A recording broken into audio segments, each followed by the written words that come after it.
So this is Mexican day 2, and we decided to mix match for no reason. Yeah. Because it wasn't even planned out, but this is who we are, I guess.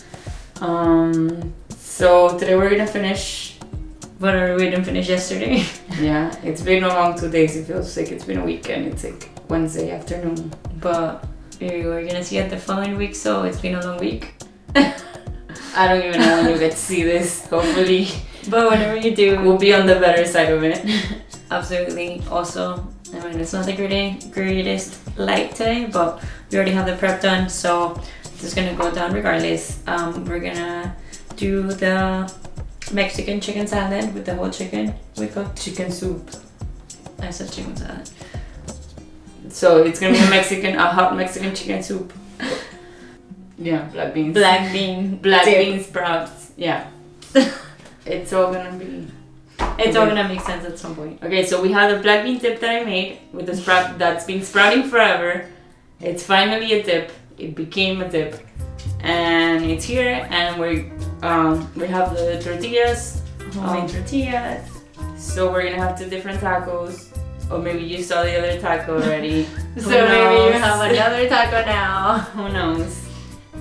Anyhow, Mexican day 2. This is gonna happen. Now. I'm gonna do the flour tortillas. I have all-purpose flour here, water, salt, and olive oil. I'm making this recipe from a blogger I started following. Her name is Carolina Jelen, and I think she's absolutely amazing at what she does. This is my first try at this recipe, and let's see how it goes. Now I'm starting to knead, and I'm gonna keep doing that for 2 to 3 minutes until the sides of the bowl are clean. Cover with a towel and let it rest. So the flour has rested for like 20 minutes, and it's still pretty soggy, but that should be fine. I'm gonna flour my surface. It's still gonna be pretty sticky. That's fine. We're gonna cut it up into equal pieces, more or less. Doesn't have to be super exact. Then try to make them into nice balls so we can get some nice round tortillas, which I didn't get, but I tried my best. If you want extra thin tortillas, use your hands and stretch it out as much as you can. We decided to place them on a cutting board to cook right before the meal was ready, but we realized that was a very bad idea. They all stuck to each other and I had to roll them out again. So our recommendation is for you to start putting them on the cast iron skillet as you're making them, and maybe don't cook them all the way through, and warm them up once you're ready to eat.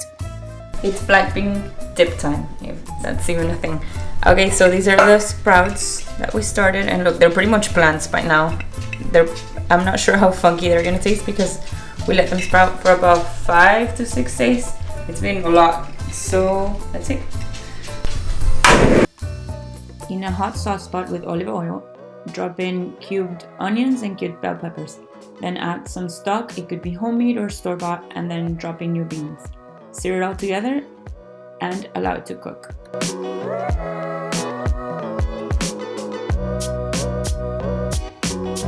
Add a little more stock if you think it needs it, and then let's season with some coriander and a few pinches of cumin. Finish it with salt and pepper.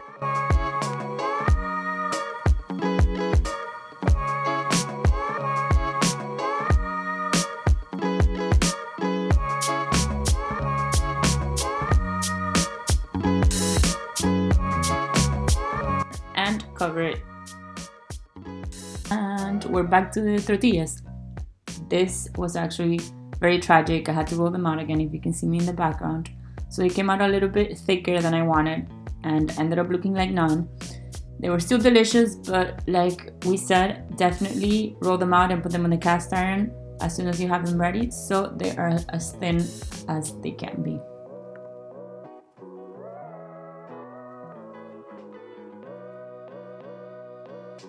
So our beans are ready. They cooked for about 30 to 40 minutes.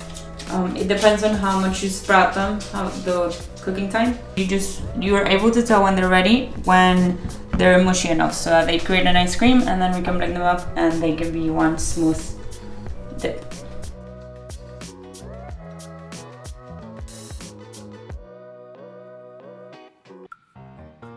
squeeze half to a full lime depending on how much acidity you want, but this should cut through the earthiness of the beans. Season with a little bit more salt and pepper. If you taste the beans and you think it needs it, then blend at low speed and increase it as you go until you get a nice creamy dip and you're ready to serve.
To start, I'm gonna turn on the stove at high heat and then I'm gonna throw all my veggies in. My veggies are celery, onions, carrots, garlic, tomatoes, and peppers, whichever pepper you want to use.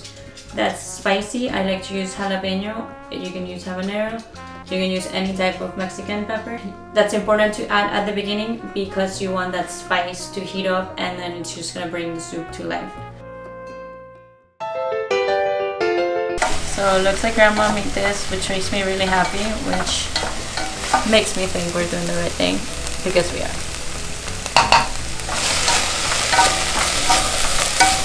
Oh my god, actually,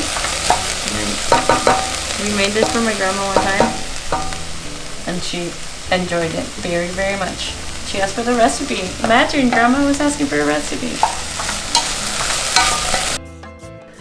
You also want to add the tomatoes right after all of your veggies are seared and have had some color, because you want the tomatoes to add to the color of the entire soup. So this is our chicken broth. It's pretty nice and dark. You can see this line over here, which is a little bit of fat which comes from the bone of the chicken, which is absolutely fine. This has been sitting overnight in the fridge. The dark meat was pulled out of the chicken. Dark meat is the thigh, the leg, and the wings. Everything that's next or close to the bone is going to be more flavorful than the breast, so it's really good for soup. Now I'm gonna put in my corn. You can also do canned corn, it will do just fine. Keep in mind the stock is already cooked and so is the chicken, so all you want now is to wait for the veggies. Once the veggies are tender, then you are ready to go.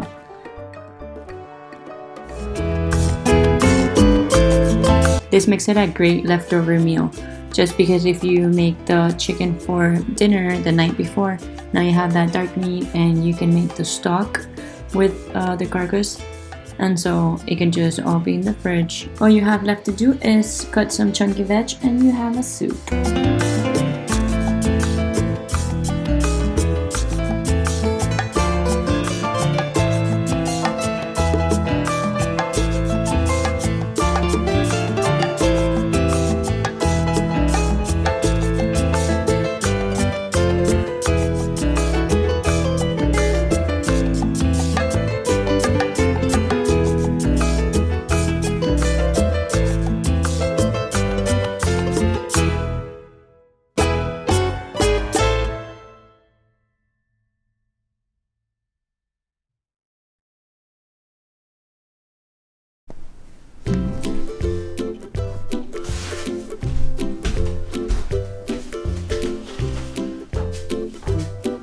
This is day 2. Ya, me está rajando.